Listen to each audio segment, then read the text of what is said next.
Hi, ich bin Simon und ich möchte dir in diesem Video den Modus Macht nach den Archetypen der Seele von Wada Hasselmann und Frank Schmoyke erklären. Dein Modus beschreibt die Art und Weise, wie du dein Entwicklungsziel erreichst und dein Leben am kraftvollsten führst. Zum besseren Verständnis des Kontextes empfehle ich dir mein Einführungsvideo in die Modi und mein Einführungsvideo in die Archetypen der Seele und Seelenlehre anzuschauen. Ihr solltet es genauso machen wie ich. Das gute Beispiel ist nicht eine Möglichkeit, andere Menschen zu beeinflussen. Es ist die einzige. Albert Schweitzer. Die Welt verändert sich durch dein Vorbild, nicht durch deine Meinung. Paulo Coelho. Der Modus Macht ist der fünfte der 7 Modi. Er befindet sich in der Spalte der Energie 5. Deswegen gehört er zur verbindenden, geselligen und machtvollen Grundenergie 5. Zudem liegt er genauso wie der gegenteilige Modus Vorsicht auf der Expressionsebene. Bei Modus Macht geht es somit um den Ausdruck. Alle Archetypen der Energien 5, 6 und 7 sind männlich und somit ist auch dieser Modus der männlichen Dualität zugeordnet. Menschen mit männlichen Modi wirken etwas extrovertierter und nach außen gewandter als Menschen mit weiblichen Modi. Ich werde jetzt ein paar Fakten zum Modus Macht aufzählen. Interessiert dich dein Modus? Kannst du ja mal schauen, ob du mit den Ausführungen in Resonanz gehst. Ist deine Seelenrolle weiser, wirst du dich vermutlich in einer abgeschwächten Form von diesem Modus angesprochen fühlen. Er ist ja der weisen Energie 5 zugeordnet. Menschen mit dem Modus Macht schöpfen ihre Kraft, indem sie als Vorbild wirken und andere anleiten und motivieren. Sie erreichen ihr Entwicklungsziel im Zustand einer natürlichen Autorität. Der Begriff Macht wird in unserer Gesellschaft häufig als negativ angesehen.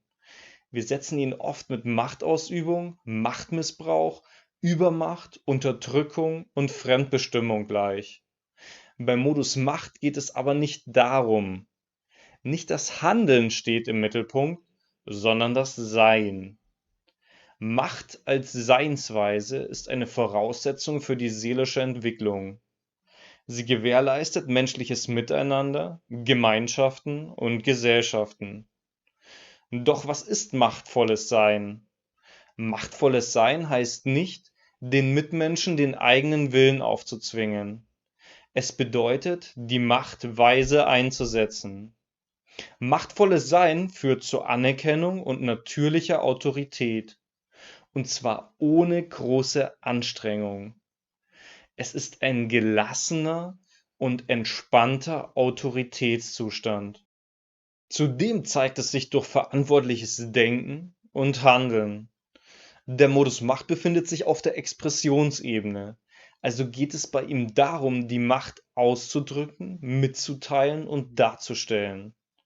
Menschen mit dem Modus Macht tut es gar nicht gut, sich von der Außenwelt zu isolieren. Die Motivationen des Modus Macht sind nicht Herrschaft und Dominanz. Es geht um die Auslebung der inneren Weisheit und des eigenen Selbst. Der Modus Macht hat den Minuspol Bevormundung und den Pluspol Autorität. Menschen im Minuspol Bevormundung bemühen sich auf ängstliche Art und Weise, ihre Macht auszuüben. Sie fürchten sich in erster Linie davor, von anderen zurückgewiesen zu werden. Zudem halten sie sich für unfähig, eine natürliche Autorität für ihre Mitmenschen zu sein. Das kann dazu führen, dass sie ihre Autorität erzwingen möchten. Sie übernehmen nicht die Verantwortung, sondern unterdrücken, gängeln und bevormunden. Menschen in diesem Minuspol sind nicht weise, sondern wissen alles besser. Anstatt den Mitmenschen Freiheiten zu gewähren, machen sie diese von ihnen abhängig. Sie nehmen ihren Mitmenschen die Entscheidungen ab. Sie geben ihnen das Gefühl, dass nur sie wissen, was gut, hilfreich und notwendig für sie ist. Sie stellen Regeln und Gesetze auf, um ihre Mitmenschen zu entmachten. Es besteht aber auch die Möglichkeit, diesen Minuspol passiv zu leben.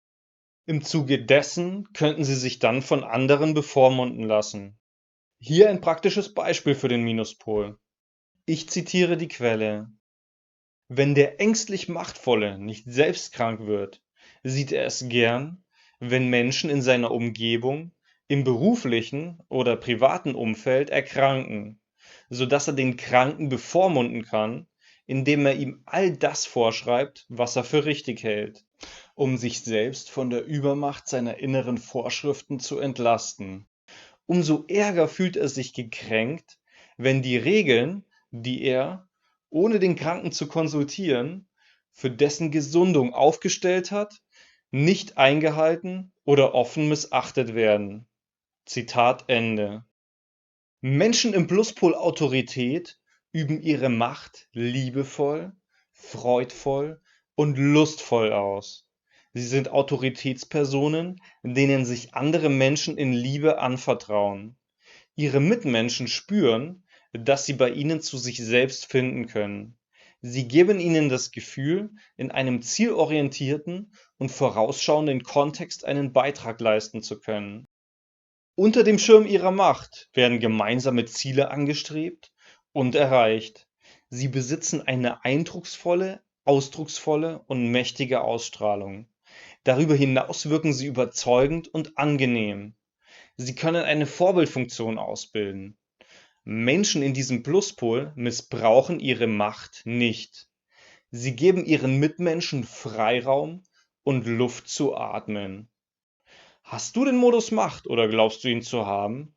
Welche Erfahrungen hast du bis jetzt mit dem Modus Macht gesammelt? Kommentiere das gerne unter dem Video. Mich würde auch interessieren, wie du das Video fandest, was ich besser machen und was ich nochmal näher erläutern könnte. Beispiele für bekannte Persönlichkeiten mit dem Modus Macht sind Angela Merkel, Hillary Clinton und Nelson Mandela. Für mehr Informationen zu den Modi empfehle ich das Buch Archetypen der Seele von Wada Hasselmann und Frank Schmollke und zur Erkundung deines Modus das Archetypenhandbuch. Auf der Webseite www.septana.de findest du Trance-Medien, die dir deinen Modus und andere Archetypen ermitteln und dich darüber hinaus noch beraten können. Auf der Webseite www.seelenakademie.org gibt es weiterführende Informationen, Materialien und Möglichkeiten des Austauschs. Wenn dir das Video gefallen hat, würde ich mich sehr über einen Daumen nach oben freuen und darüber, dass du das Video mit anderen teilst. Wenn du mehr Videos zu den Archetypen der Seele und Seelenlehre nach Wada Hasselmann und Frank Schmollke anschauen möchtest, abonniere gerne den Kanal. Schön, dass du dabei warst. Dein Simon.